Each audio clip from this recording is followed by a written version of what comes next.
সামনে ঈদ আসতেছে। এই ঈদকে পুঁজি করে অনেক ধরনের কিন্তু চক্র রাস্তা দিয়ে প্রতিনিয়ত চলাচল করতেছে। তো সকলকে চোখ কান খোলা রেখে সাবধানে টাকা পয়সা সোনা গহনা কি নিয়ে চলাচল করতে হবে। তো আমরা সেলস মার্কেটিংয়ে জব করে রুটে ঘাটে থাকি, তো অনেক কিছু দেখতে পারি। আজকে একটা বাস্তব চিত্র দেখলাম, তাই আপনাদেরকে সচেতন করতে আসলাম। একটা বৃদ্ধ মহিলা ব্যাংক থেকে 1 লক্ষ টাকা তুলে নিজ বাসার দিকে রওনা হচ্ছে।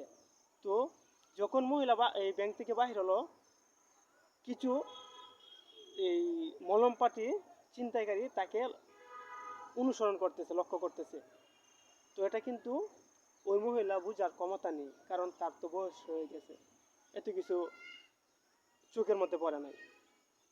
তো আস্তে আস্তে যেতে যেতে যেতে একটা নির্জন জায়গায় গিয়ে ওই মহিলাকে কী করলো, অ্যাটাক করলো। অ্যাটাক বলতে যে গাড়ি দিয়া মহিলা যাচ্ছিল ওই গাড়ি দিয়েই 3টা ছিনতাইকারী উঠলো।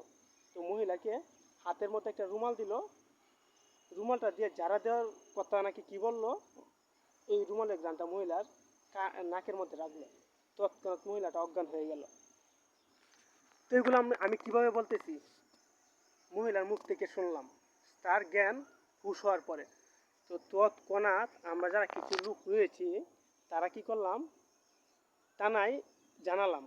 হয়তোবা পুলিশগুলো ভালো ছিল, ওই পুলিশগুলার তৎপরতায় ওই লোকগুলাকে ধরা হয়েছে।